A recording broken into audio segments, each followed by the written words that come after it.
proud. This is something that hasn't been done in more than 25 years. Just a few moments ago, I hosted a very special call with two friends, Prime Minister Benjamin Netanyahu of Israel and Crown Prince Mohammed bin Zayed of the United Arab Emirates, where they agreed to finalize a historical peace agreement. Everybody said this would be impossible. And as you know, Mohammed is one of the great leaders of the Middle East. After 49 years, Israel and the United Arab Emirates will fully normalize their diplomatic relations. They will exchange embassies and ambassadors and begin cooperation across the board and on a broad range of areas, including tourism, education, healthcare, trade, and security. This is a truly historic moment. Not since the Israel-Jordan peace treaty was signed more than 25 years ago has so much progress been made towards peace in the Middle East. By uniting two of America's closest and most capable partners in the region, something which said could not be done, this deal is a significant step towards building a more peaceful, secure, and prosperous Middle East. Now that the ice has been broken, I expect more Arab and Muslim countries will follow the United Arab Emirates lead, and I want to just thank them for being. It's not surprising, knowing Mohammed so well, it's not surprising they are in that lead position, and normalize relations with Israel. We are already discussing this with other nations, very powerful, very good nations, and people that want to see peace in the Middle East. So you will probably see others of these, but this is the first one in more than 25 years. This deal will allow much greater access to Muslims from throughout the world to visit the many historic sites in Israel, which the Muslims want to see very badly and have wanted to see for many, many decades, and to peacefully pray at the Al-Aqsa Mosque, which is a very special place for them.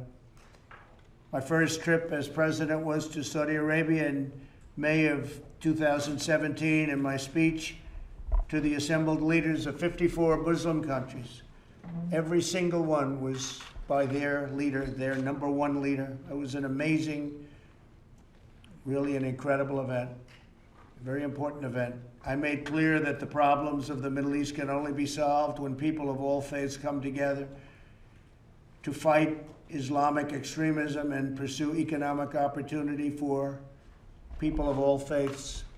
And when you look at what's happening, you're seeing a lot of progress is being made that nobody thought could possibly be made.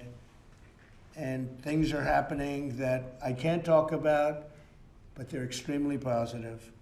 I want to thank the leaders of Israel and the UAE for their courage and for their leadership to forge this tremendous agreement.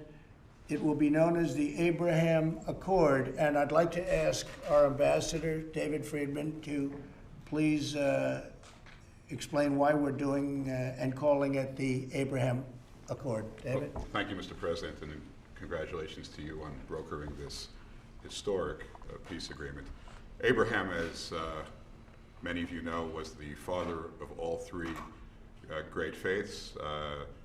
He's referred to as Abraham in the Christian faith, Ibrahim in the Muslim faith, and Avraham in the Jewish faith. And no person better symbolizes the potential for unity among all these three great faiths than Abraham, and that's why this accord has been given that name. It's a great thing. Yeah. I wanted it to be called the Donald J. Trump Accord, but I didn't think the press would understand that, so I didn't do that. Avi, say a few words, please. Thank you, Mr. President. It's really been the honor of my life to work in your administration. I think this reaffirms your commitment to Israel, to the stability in the region. It's just a historic accomplishment, and it's peace. Peace is a beautiful thing, and it's something that everybody in the country should celebrate, I hope. And I'm just so honored to be here and serve in your administration. Well, you've done a great job, and Jared has done a fantastic job. People don't really understand the things that he's able to do. He's done a fantastic job on this, and you and your team, nobody else could have done it. I don't think anybody else could have done it. Jared, say a few words, please. Thank you, Mr. President. And I would like to say that I want to thank the President for his leadership on this historic peace effort. The President, like with all things, urged us to take an untraditional approach. You can't solve problems that have gone unsolved by doing it the same way that people before you have tried and failed. The President takes untraditional approaches. He does things in different ways, but he uses common sense, and he tries to unite people by focusing on common interests as opposed to allowing them to focus on their common grievances. And what happened was here is we were able to achieve results that others were not able to achieve, and this will advance the region, and this will advance the whole world. I would like to say to the people of the region, Muslims, Jews, Christians, that this does give hope, that the problems of the past do not condemn you to a future with conflict. There is a lot of hope and a lot of potential, and this will benefit you, and this will also benefit people here in America, because in America, we used to have a big dependency on the Middle East for gas and for oil. Thanks to your leadership, America is now energy independent. We no longer have that, but a lot of American soldiers have fought for securing our allies in that region and making more peace there. Lessons our need as a country to have as many soldiers in that region, and lessons our need to have as many conflicts in that region. And obviously radical extremism, which we see as a cancer that has infected so many areas in the world. A lot of the extremists have used these conflicts to recruit people and to say that the mosque is under attack and that Muslims don't have access to the mosque. And now this will enable people to take flights from Dubai and Abu Dhabi directly to Tel Aviv. Muslims will be welcome in Israel, and this will create better interfaith exchange. So this is a tremendous step forward for peace in the world, for America, for Israel, for Abu Dhabi, and all would not have been possible without your leadership. So I just want to thank you. Very much. Thank you, Jared. What a great job. And what Jared said is so that we don't have to be there anymore. We don't need oil. We don't need anything there except friendship. We have some great friends. These are two countries that have been great friends, and we've been great friends to them. But we no longer have to be there. It started off well, we had to be there, but as of a few years ago, we don't have to be there. We don't have to be patrolling the straits. We're doing things that other countries wouldn't do.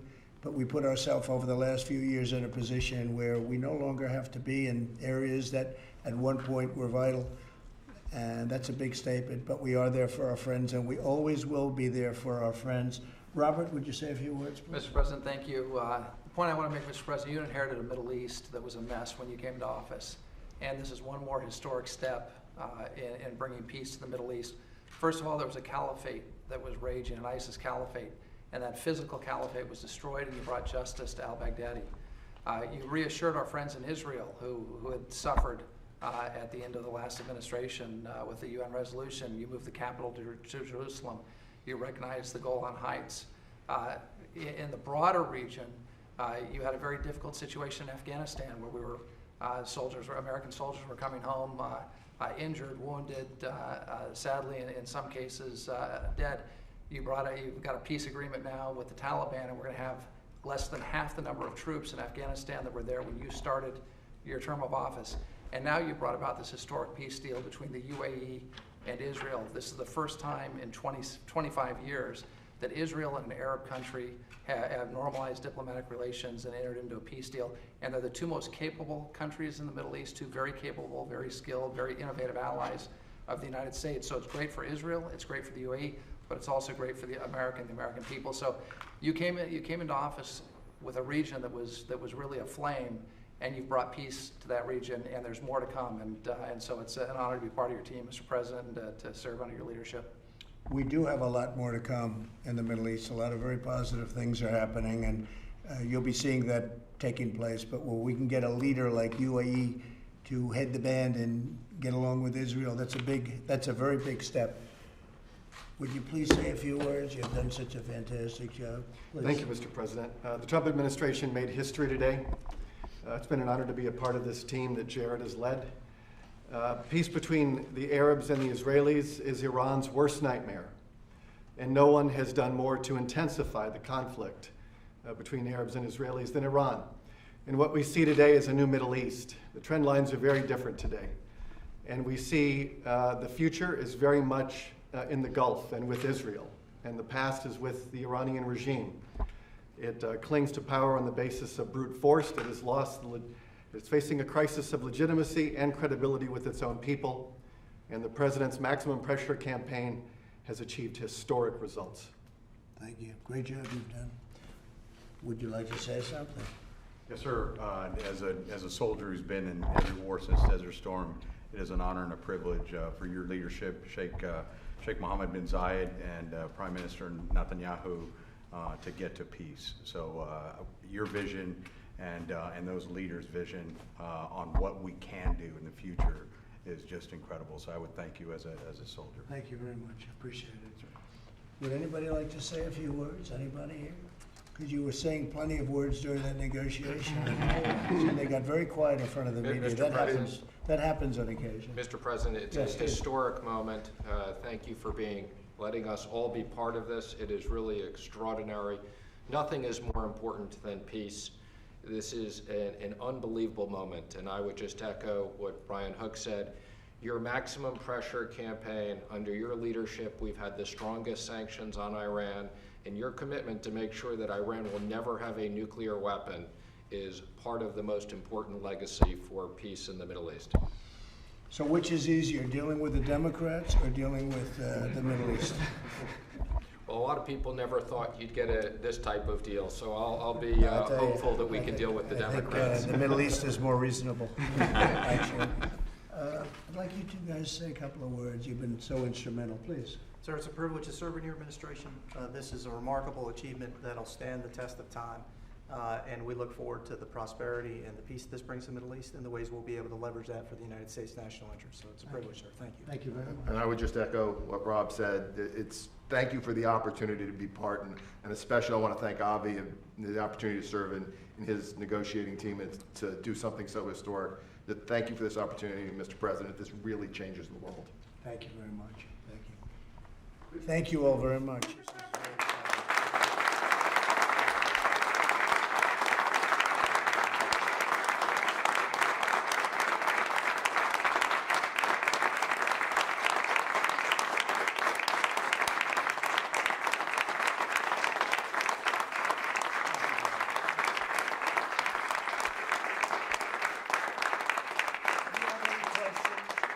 Questions on this accord? Steve, go ahead. Could you just describe the tenor of the conversation you had with the two other leaders? Was there any hesitation on their part No. to reaching this deal? No, it was like and love. It was a tremendous relationship, has been built up over the last, I would say, year. Before that, it was very tense, as everything in the Middle East is. It's very tense. It's a very tense place. But it's becoming less tense, and I have great relationships with all of the leaders, and some are enemies against each other, and I get along with both. That's, I guess, the big thing. People don't understand that about me. I've gotten along. Remember when I was elected, they said the war will start with somebody within days, and I've kept us out of war. You look at North Korea, everybody said, including President Obama, that's the biggest problem. Everybody said you'd be at war. Well, we're not at war. You would have been at war if I wasn't elected. It was somebody else. No, we're doing very well in the Middle East, and I'll tell you what, it's been an incredible thing. But no, it was tense, but the relationship has become a very good one between UAE and Israel, and also with other countries, many other countries. And I think you'll be seeing some very exciting things, including ultimately with the Palestinians. I think that's going to be happening at some point, because it makes a lot of sense for them to let it happen.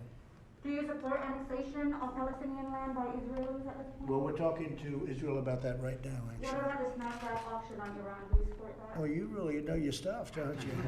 Well, we're not going to talk to you about that. We're going to work something out, and then we'll talk after it's completed, but it'll be a very satisfactory. Why now did they come to an agreement? We've been working on this for a long time. It's been a labor of love for a lot of the people in this room, and a lot of them love Israel, and a lot of them love the Middle East, and they love the countries that we're talking about, like UAE as an example, standing right here. And it's been a labor of love. They know it has to happen. And I don't want to be speaking too much about it, but if you look what's happened since I broke up that ridiculous Iran nuclear deal, money isn't going to some horrible, horrible groups, and you haven't seen the kind of terrorism that you saw before. Now, I don't like saying it, because all of a sudden they'll say, we've got to do something, but you know what? They're not getting money because Iran isn't giving money, and I appreciate that, but Iran is going through very difficult times, and I appreciate that. And I'll say this, and I can say it very publicly, that if I win the election, I will have a deal made with Iran within 30 days. They'll make a very fast deal. They're dying to make a deal, but they'd much rather negotiate with sleepy Joe Biden than with us. But we'll be having a deal made very, very quickly.